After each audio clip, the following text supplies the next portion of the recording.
We begin tonight with breaking news and this live look from Tampa, Florida, where Hurricane Milton is hammering the coast after making landfall within the last half hour near Siesta Key. Right now, this is a Category 3 storm.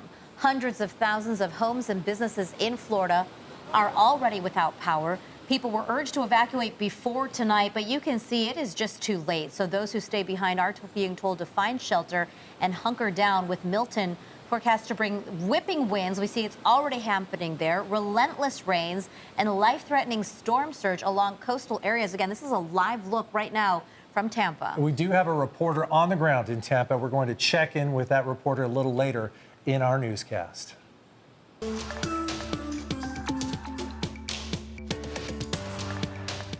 Our other top story tonight. Right now, people are protesting a 23-story high-rise that may be coming to Pacific Beach. CBS 8's Brian White is working for you to get answers on this. He joins us live now from PB, the library there, where they're holding a rally against this project tonight. Brian?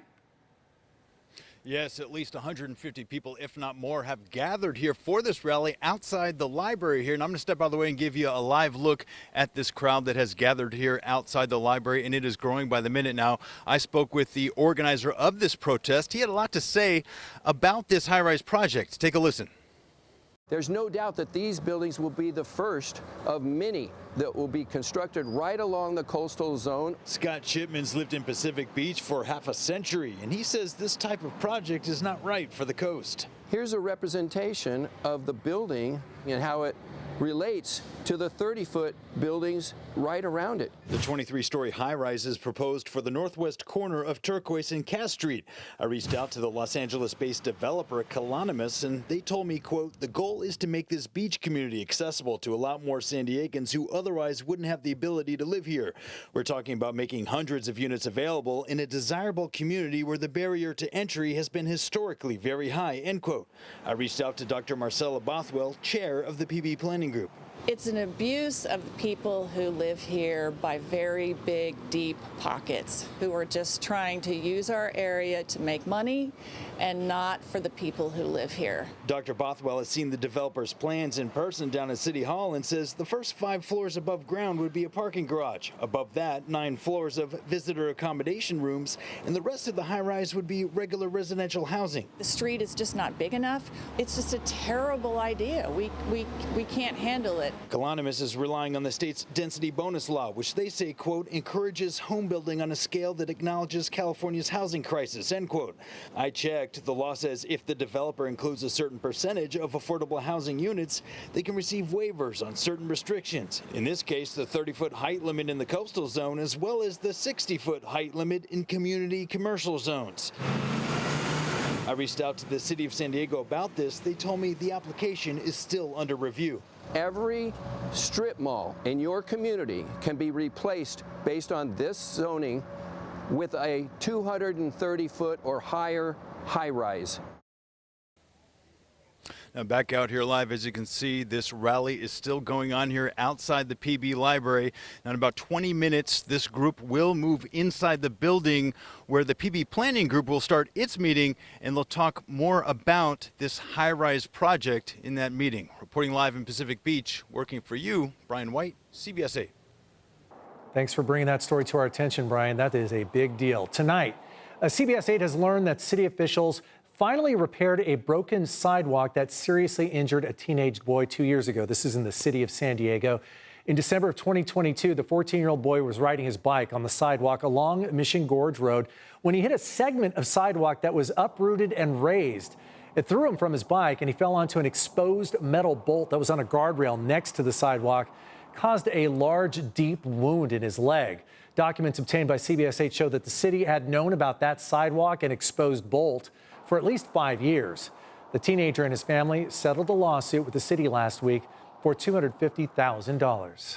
Tonight, we are hearing from people who say raw sewage is coming out of pipes inside and outside of their homes. This is happening at the Seabreeze Gardens Apartments in Lincoln Park. CBS 8's Kirsten Holmes is working for you on this story and joins us now live from the apartment complex with more. Kirsten.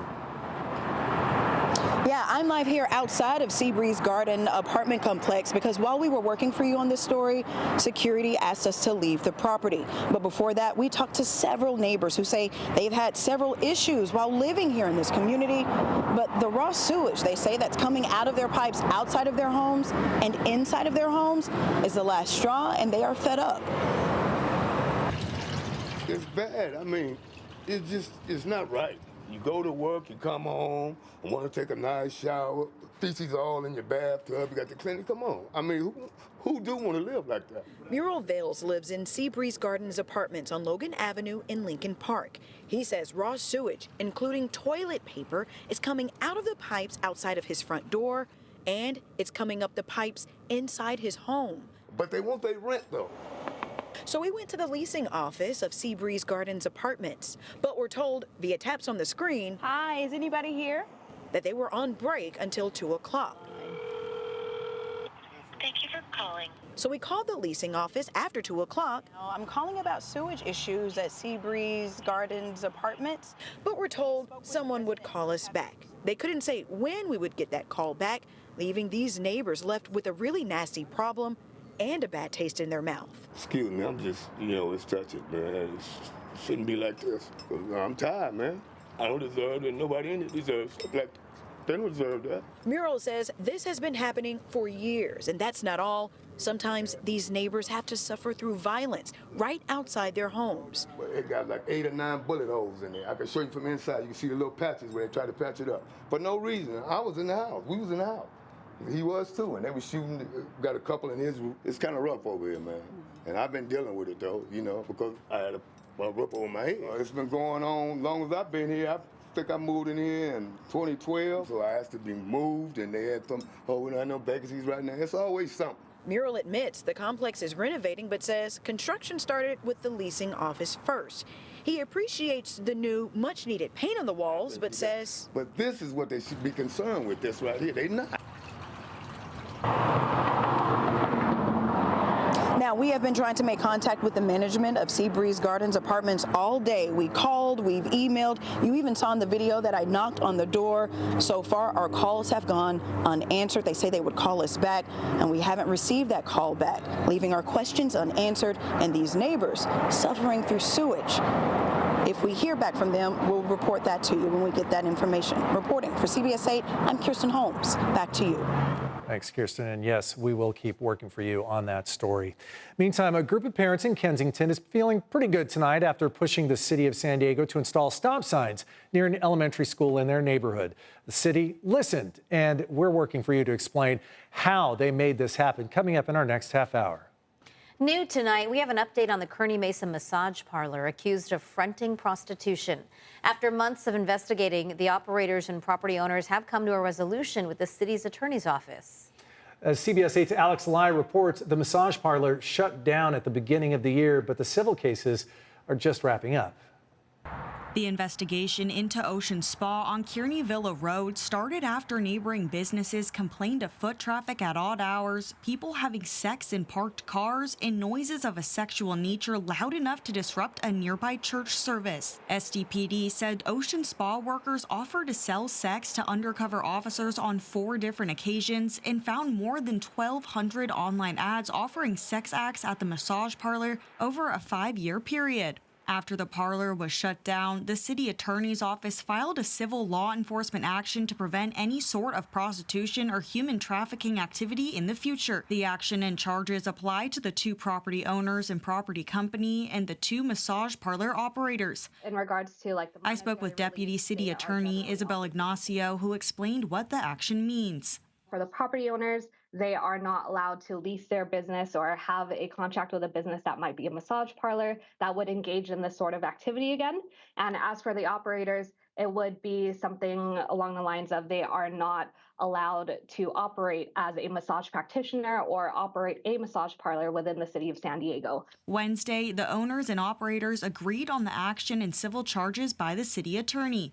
The 4 defendants will each pay $50,000 up front, but will owe $5,500,000 if they break the action. In addition, they must pay SDPD's investigative costs, which Ignacio estimates to be around $12,000 each.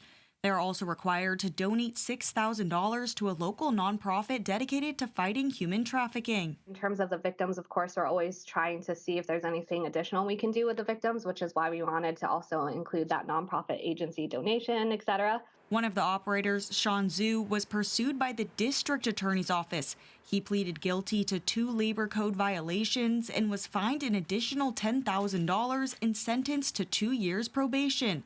The civil charges by the city attorney's office are wrapped up, but the status of any potential criminal charges is unclear. In Kearney Mesa, Alex Lai, CBS 8. Thank you, Alex. 5 former employees of the San Diego Wave Football Club are suing the team with allegations of sexual harassment and discrimination. This all came to light in July when a player publicly alleged the abuse on social media. Some claims in the lawsuit obtained by CBS 8 include failures to investigate reports of sexual assaults, discriminating against Latino employees, and retaliation for taking time off. In July, Wave FC issued an online statement refuting the harassment claims as inaccurate and defamatory. Today, county officials showed support for working Latina women at the Mana de San Diego conference. It's an organization that advocates for Latinas. The event highlighted the progress that's been made in the community, but also the challenges Latinas still face. Executive Director of Manas, Inez Perez Chica, says over the past decade, there has been a dramatic increase in the number of Latinas earning their bachelor's degrees and preparing for better paid employment, but they are still dealing with a large pay gap. It's very frustrating to see that even though we have seen progress, it's not enough. And I might not see the progress I want to see in my lifetime. And that is very frustrating. And so this is why we're coming together and being louder. Right now, only 3% of Hispanic women hold managerial positions. Manas also highlighted the need for affordable housing and childcare in the Latina community.